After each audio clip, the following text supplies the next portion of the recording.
ઇન્દ્રપ્રસ્થ ભગવાન આવ્યા છે અને પછી અર્જુનને લઈને યમુનાના કિનારે એક આંટો મારવા માટે, લટાર મારવા માટે ગયા છે. હા, પોતાના મિત્રો સાથે લટાર મારજો. સમય મળે ને તો ઘરમાં ટીવી જોવું કે અમુક કાર્ય કર્યા કરવું એના કરતાં થોડો સમય મિત્રોને આપજો. મિત્રો હશે ને તો જીવતા થોડુંક સરળ બનશે. અને બીજી એક વધીને વાત કરું કે સાંજ પડે ને એક આંટો તમારી પત્ની સાથે કરતા તમારા બહેનો તમારા પતિ સાથે મારજો.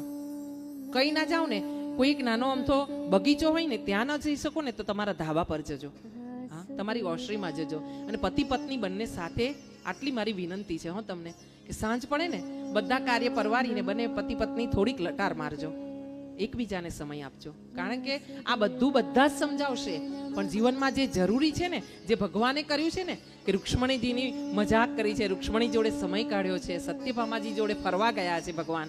હા, સ્વર્ગ સુધી ગયા છે અને પારિજાતનું વૃક્ષ લઈને ભગવાન સત્યભામાજી માટે લઈને આવ્યા છે.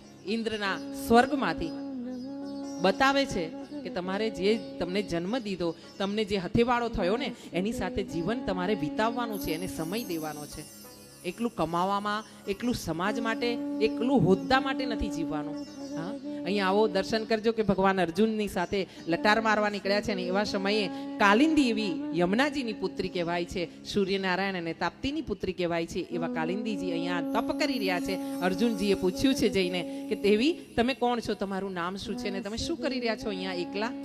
ત્યારે કાલિંદીજીએ કીધું છે કે હું કાલિંદી છું, સૂર્યપુત્રી છું અને હું ભગવાન વિષ્ણુને મારા પતિ તરીકે વર્ણન કરી ચૂકી છું, પામી ચૂકી છું મનથી. અને હવે પછી જો ભગવાન મને સ્વીકાર નહીં કરે ને પત્ની તરીકે તો મારો દેહ ત્યાગ કરી દઈશ. અને આવું આવીને અર્જુનજીએ આવીને ભગવાનને કીધું છે કે ભગવાન 3 તો તમારે ત્યાં રાહ જોવે છે, પણ એક બેન મેડમ અહીંયા પણ છે.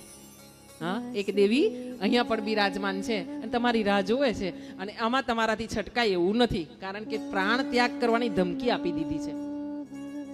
એટલે ભગવાન મંદ મંદ હસ્યા છે અને જેવી જેવી ભાવના લઈને જે સમયે ભગવાન કૃષ્ણને શરણે ગયું છે ને તે વ્યક્તિને તેવી રીતે એની આશા પ્રમાણે એ સમયે ભગવાને સ્વીકાર કર્યા છે. ક્યાંય એવું નથી કીધું કે ના હું તને સ્વીકાર નહીં કરું. કૃષ્ણએ હંમેશા સ્વીકાર કર્યા છે. છેલ્લે ત્યાં સુધી કે ગાંધારીનો શ્રાપ હતો ને તે પણ ભગવાને હસતા મોઢે સ્વીકાર કર્યો. જગતનો નાથ હતો, માતાને એની જીભ ઉપર સરસ્વતી બેસાડી દેતે ને શ્રાપને રોકી લેતે. ધારતે તો પ્રભુ. હા, ગાંધારીને સરસ્વતી એની જીભ પર વસાવી દેતે અને શ્રાપને રોકી લેતે, આશીર્વાદ લેતે. પણ જગતનાથ એને નિયમ કરેલો કે મારા શરણે જે આવે ને, જેવી ભાવનાથી આવશે હું એનો સ્વીકાર કરીશ. આવો દર્શન કરો. અહીંયા કાલિંદીજીને પ્રભુ લઈને ચાલ્યા છે.